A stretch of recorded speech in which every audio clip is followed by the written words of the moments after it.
Have you read the book Altered Traits? Yes. I think that book does such a great job explaining that we don't meditate for the state, we meditate for the trait. And that's hard to explain to people until they actually try it.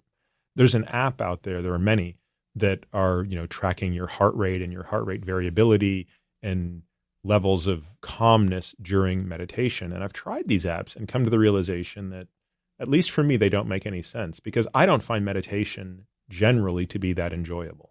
Sometimes I do, by the way. Like, we talked about how I'm fasting this week. Something about fasting makes meditation really amazing. I think it sharpens the mind. Yeah, there's just a much deeper connection. But there are many days when my meditation is very difficult. It's really hard to do everything that you just described. So that's the state, right? It's not a blissful state at all. But what I'm interested in is, let's say if I meditate for 20 minutes in a day, I'm not meditating for those 20 minutes. I'm meditating for the other 23 hours and 40 minutes. Those are the traits that I want. And therefore, to me at least, an app that was helping me assess the change in my state during 20 minutes is not nearly as interesting as a reflection on how is this going to help me act the next time the TSA guy seemingly singles me out, which of course is a ridiculous thought, but you know what I mean? Because it's easy to get discouraged. It's music to my ears to hear you say that. Richie Davidson and Danny Goleman wrote that book. They actually sat in the chair you're sitting in now. We're doing this at ABC News in the room where I record my podcast, and they've both been on my show many times, together and separately. And I think it's an excellent point. And it's what trips up so many meditators because they sit to meditate and they think they should feel a certain way. Mm-hmm. And then they conclude that they're failures because they're not feeling a certain way. But the point of meditation is not to feel any specific way. It's to feel whatever you're feeling right now so that you learn how not to let your feelings push you around. And yes, of course, the real world application of that is that you're better at life. We don't meditate, as is often said, we don't meditate to get better at meditation. We meditate to get better at life. Now, just to be clear, though, over a period of time, as you, and some people get to this point and some others don't, but if you're getting to the point where you're starting to get actually quite serious about the meditation practice, at some point actually you might want a teacher because getting better at the meditation itself actually can have lots of benefits. That doesn't mean the meditation is going to be fun.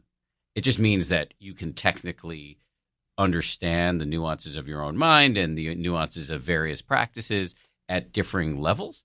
And that, I think, can have a positive effect on your practice and on your life. And it creates a kind of a virtuous cycle.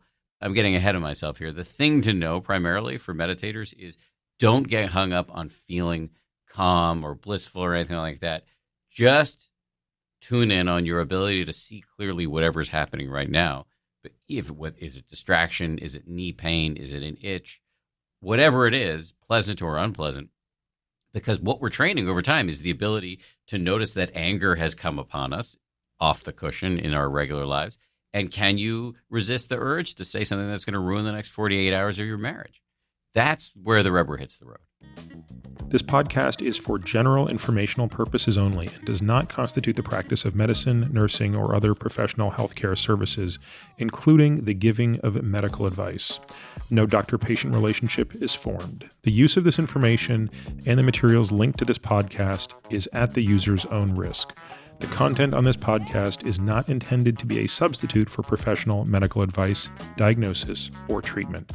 Users should not disregard or delay in obtaining medical advice from any medical condition they have, and they should seek the assistance of their healthcare professionals for any such conditions.